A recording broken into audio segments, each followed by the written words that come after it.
السلام عليكم أحبائي ومتابعيني الكرام. النهاردة هقدم لكم الفلافل، وجبة شعبي جميلة، وهنقدمها بنظام ينفع للكيتو دايت وينفع للناس اللو كارب، وهيبقى شكلها زي ما انتم شايفين حاجة عظيمة كده.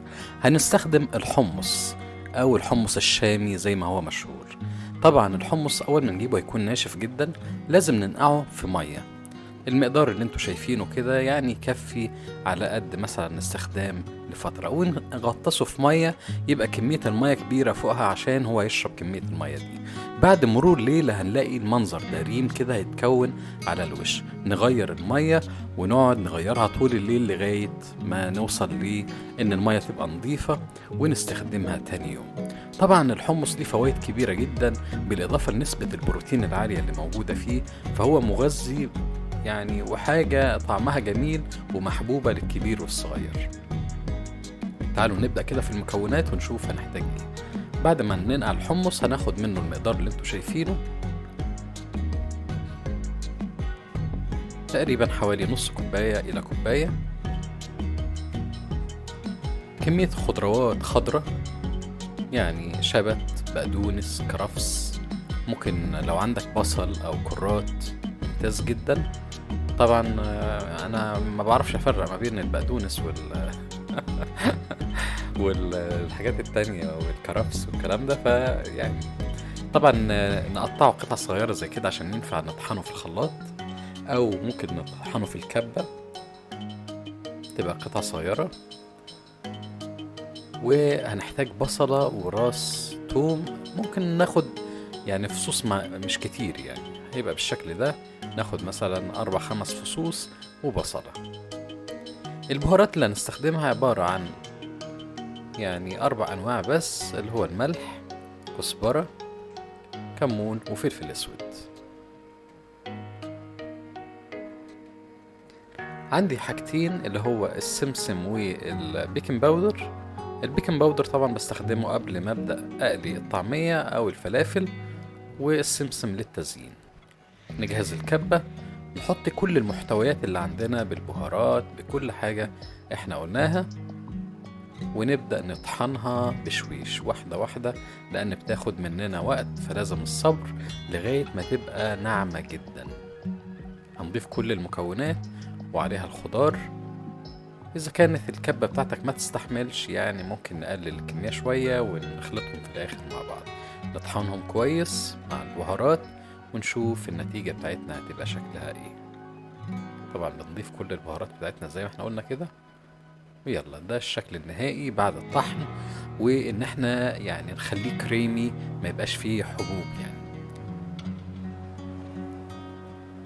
شايفين الكمية دي؟ ممكن نخزن منها جزء في اكياس تلاجة، ونستخدم جزء ان احنا يعني ناكل الوجبة اللي يكفينا. خلاص هو كده تقريبا جاهز. نجيب اي طبق وناخد الكمية اللي احنا محتاجين نجهزها النهاردة. على قد الكمية نضيف عليها شوية بيكنج باودر ونقلبها كويس فيها. يعني مثلا ناخد مقدار نص معلقة مثلا صغيرة ونخلطها فيها كويس، ونطمن ان كل المحتوى يعني بقى فيه البيكنج باودر عشان يبقى هش شوية كده. خلاص محتاجين بس الزيت، وانا بستخدم زيت زيتون برضو، فاكلنا كله صحي مفيش فيه اي حاجة. يا ريت طبعا كمية الزيت تبقى اكبر، هنزود شوية زيت احسن لان الكمية دي قليلة. شوفوا كده يعني معقول، كفاية كده. ونرفع الزيت ده على نار هادية لغاية ما يسخن. طبعا درجة الغليان مش هنوصل ليها، يعني هو مجرد انه يبدأ يسخن. شايفين بدأ يبقى فيه خطوط كده، تعرف ان هو بدأ يسخن شوية. هنحتاج دلوقتي الطعمية اللي احنا جهزناها او الفلافل. ممكن نعملها بالمعلقة، ممكن نعملها دواير في اليد اللي هو زي الكور، ممكن نعملها مبططة ونحشيها من جوه.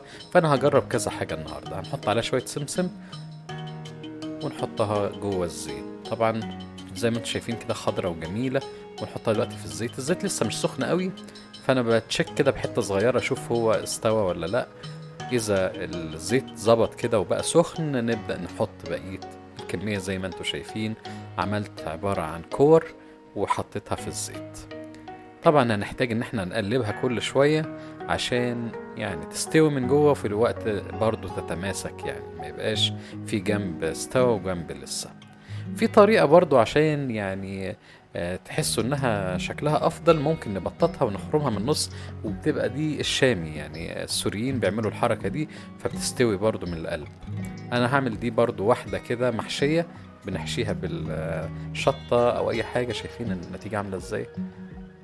ويعني شهية وريحتها حلوة. شوف سخنة طبعا، واحدة واحدة افتح، عشان حتى البخار اللي طالع منها. دي بقى انا حاشيها هريسة حارة. طبعا ممكن هريسة الشطة هنعملها ليكوا في حلقة تانية. وشوفوا دي برضو خضرة وجميلة ومن جوه ما هياش طرية، حاجة ممتازة قوي. اتمنى ان يكون المحتوى يعني بيساعدكم، فما تنسوش تعملوا اشتراك، ويعني ابعتوا لي اي كومنتات بالحاجات اللي انتوا بتحبوها، وان شاء الله نبقى متواصلين دايما مع بعض. واشوفكم في حلقة جديدة. مع السلامة.